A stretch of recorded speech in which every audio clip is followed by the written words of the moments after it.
que eu vou te mostrar aqui não tem nada a ver com conteúdo.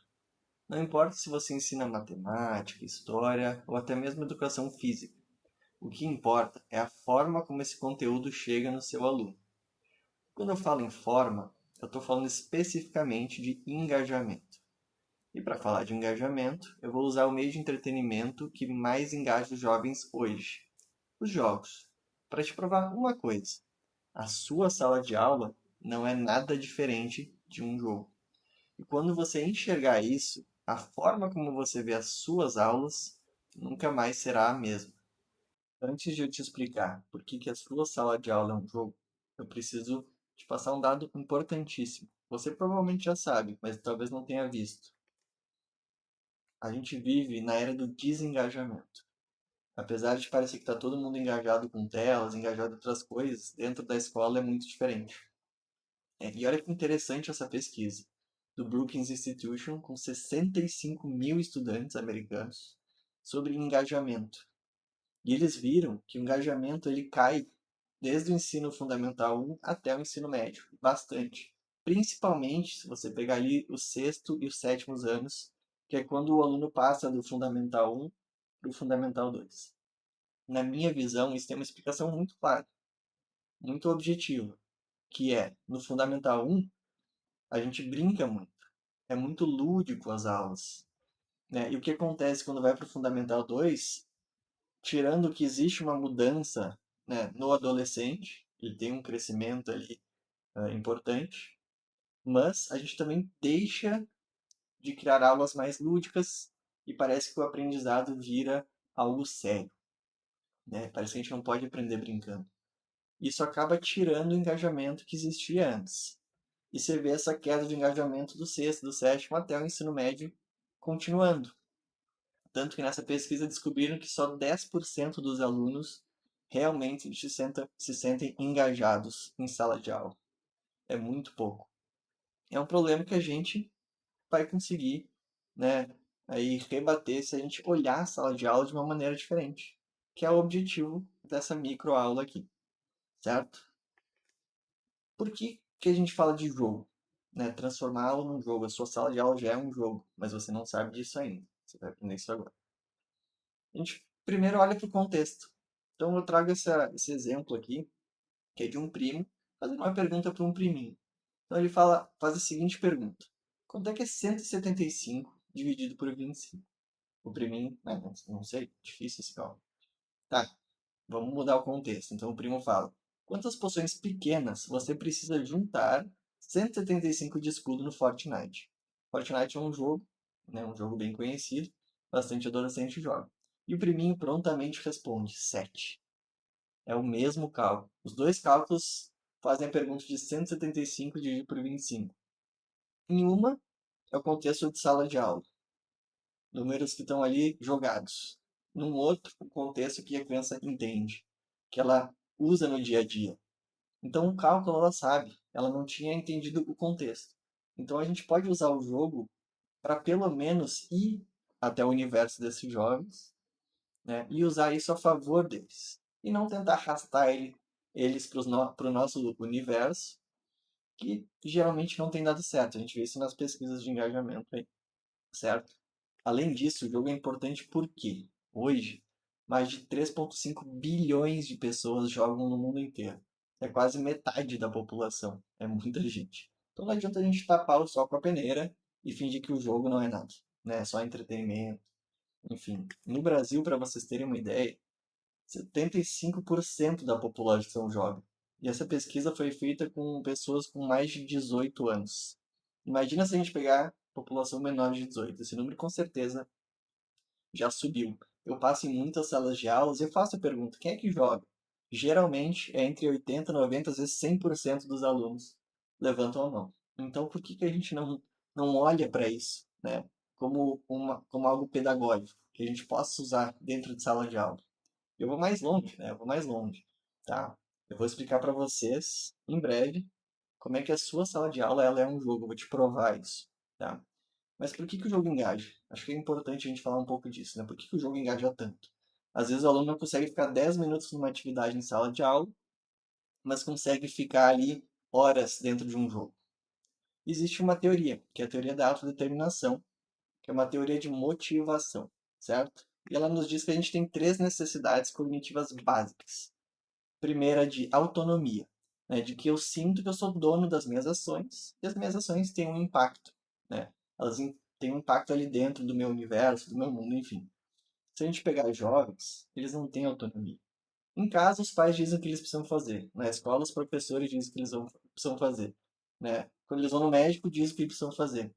E eles encontram no jogo uma maneira de sentir que eles têm ali um certo controle, uma certa autonomia.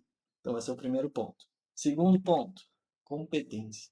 Sentir que eles são capazes de superar desafios e lidar com o mundo. Às vezes, coisas pequenas geram competência. A gente não precisa que eles façam grandes coisas para que isso aconteça. Então, também é importante a gente enxergar, né, essa experiência. Será que a gente está conseguindo dar autonomia, competência dentro de sala de aula para os nossos alunos? Provavelmente não, senão eles estariam mais engajados, certo? Por fim, conexão. Todo mundo busca conexão. Busca estar conectado com outros, estar conectado consigo mesmo. Então, o que acontece quando a gente experiencia essas três coisas? Isso fomenta nossa vontade, fomenta nossa motivação e fomenta o que é nosso engajamento. A gente fica mais engajado quando a gente sente autonomia, quando a gente sente competência, quando a gente está conectado. E isso gera o quê? Performance, gera resistência. Então, né, eu persisto mais durante uma atividade, um desafio, e gera também criatividade. Coisas que a gente quer enxergar os nossos alunos no nosso dia a dia de sala de aula, certo? E aqui que vem um ponto importante aqui, que vocês vão enxergar como é que a sala de vocês é um jogo. Vamos lá. Um filósofo holandês chamado Johan Huizinga criou um termo chamado círculo mágico. No círculo mágico, ele é um lugar separado da nossa realidade, onde existem regras próprias, existe um espaço próprio, um tempo próprio, existe uma imersão ali dentro, desafios, experiências próprias. Vou dar um exemplo simples. Um jogo de futebol. Todo mundo aqui provavelmente conhece futebol. Futebol tem regras próprias, tem um lugar específico, um campo, tem um tempo específico, então se a gente pegar futebol de campo, são 2 tempos de 45. Se a bola sair pela lateral, é lateral. Se a bola bater na rede por dentro do gol, é gol. Isso vale um ponto. São regras específicas que a gente concorda em participar quando a gente joga futebol. E isso é separado da nossa vida cotidiana, onde a gente tem experiências, vieses, valores, medos, responsabilidades separados. Mas o que é interessante? A gente leva nossos viés, a gente leva nossos valores da vida cotidiana para o círculo mágico. Quando eu jogo futebol, eu sou o jogador, mas eu também levo algumas coisas minhas lá para dentro. E ao mesmo tempo a gente leva coisas de fora do círculo mágico para a vida cotidiana. Jogando futebol eu aprendo a me comunicar melhor. Eu aprendo a trabalhar em equipe, né? Eu desenvolvo habilidades motoras. Isso eu levo para minha vida. Daqui a pouco eu estou me comunicando melhor com os meus colegas, porque eu tive que fazer isso no futebol. E não foi aprendendo, foi jogando, foi tendo a experiência dentro daquele círculo mágico. E agora eu te pergunto, professor, será que o círculo mágico, ele é a sala de aula? Será que a sala de aula pode ser considerada um círculo mágico? Será que tem regras próprias? Tem, né? Será que é um espaço e um tempo determinado? Sim, cada período tem lá 50, 55 minutos, regras próprias, né? Tem uma sala de aula. A gente tenta fazer com que os alunos fiquem imersos no conteúdo, e sim desafios, provas que eles têm que passar, experiências que eles vivem lá dentro. É a mesma coisa. Então, olha que legal. Sala de aula é sim um jogo e a gente precisa que eles tragam as experiências de fora, mas que eles saiam da sala de aula com experiências e conteúdos e conhecimentos novos e levem isso para a vida cotidiana. Dentro da sala de aula, eles têm uma outra identidade, diferente da identidade pessoal. Identidade pessoal é eu quem eu sou. Eu, Rick, por exemplo, sou um jogador de videogame, eu tenho certos valores, eu ajo de maneiras diferentes, enfim, né, no meu dia a dia. Mas dentro da sala de aula eu sou o quê? Sou um aluno. E um aluno vem com vieses, né? Essa identidade tem vieses. Então a gente, na verdade, precisa tirar ele dessas identidades e colocar eles em identidades que eles vão desenvolver outras habilidades. Talvez não um aluno. Vou dar um exemplo simples, todo mundo conhece o jogo do Mario. ou já jogou algum jogo do Mario na vida. Quando você está jogando, você deixa de ser você e você se transforma no Mario. Você pega as habilidades do Mario. Você daqui a pouco se sente mais corajoso, né? Você tem uma missão, salvar alguém. E o que acontece quando você junta a sua identidade com a identidade virtual, a identidade ali do aluno, por exemplo? A gente gera uma identidade projetada. Ou seja, quem é que eu quero ser depois dessa experiência? Se eu joguei o Mario, de repente eu quero ser uma pessoa mais corajosa que nem o Mario é. Então eu projeto eu sendo o Mario, né? Eu corajoso lá na frente. A gente quer que os alunos projetem o conhecimento e as experiências e as habilidades que eles desenvolvem em sala de aula. Se eu aprendi alguma coisa, eu quero levar isso para a minha vida. Só que às vezes a gente não faz, a gente não pensa nisso dessa maneira, como os jogos. E a gente acaba deixando uma oportunidade aí quicando, certo? De engajar nossos alunos para que eles aprendam melhor, certo? Vou dar um exemplo rápido aqui, tá? A gente perguntou para filhos ah, sobre quais eram os personagens de jogos favoritos deles e por quê. E olha que interessante. A Manu, tá, de 11 anos, respondeu o seguinte: uma personagem feminina não representa apenas um personagem, é uma mulher valente, que além de participar de inúmeras aventuras, em que ela consegue realizar com bravura, ela representa que menina também pode jogar videogame. O que aconteceu aqui? A Manu entrou no Círculo Mágico e ela saiu do Círculo Mágico com uma nova identidade, com um novo pensamento. Mulher também pode, né, ter bravura, ser corajosa. Menino também pode jogar videogame. Olha que legal se os alunos saem das nossas aulas com pensamentos assim. Pô, muito bom, né? Um outro exemplo foi o do Kaique, né, que diz que ele escolheu o Peixoto, que é um personagem do Fortnite, porque ele é descontraído e engraçado que nem ele. Ou seja, ele levou para o círculo mágico, ele levou para a sala de aula uma característica que define ele. E ele usou dentro desse círculo mágico essa característica para fazer uma conexão, né, para se sentir pertencente ali dentro. Será que a gente permite que os alunos tragam essas experiências de fora, essas características, esses valores deles, e usem isso dentro do nosso círculo mágico, dentro da nossa aula? A gente tem que repensar às vezes isso, né?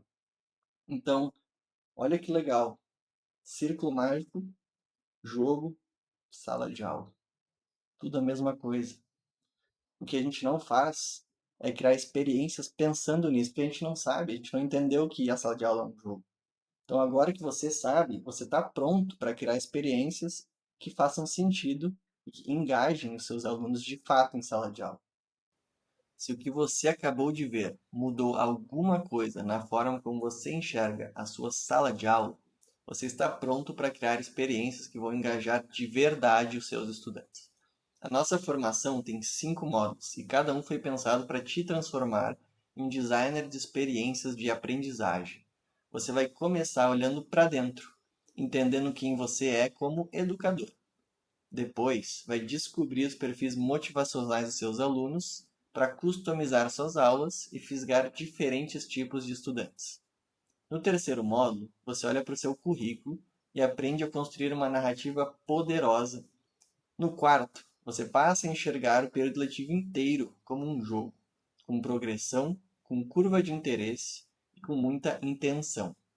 No último módulo, você aprende a criar a experiência dentro da sala de aula, usando o deck de lentes para garantir que o que você planejou de fato engaje. Agora, você já sabe o que separa uma aula comum de uma experiência que ficará para sempre na memória dos seus alunos. Dar o próximo passo depende apenas de você.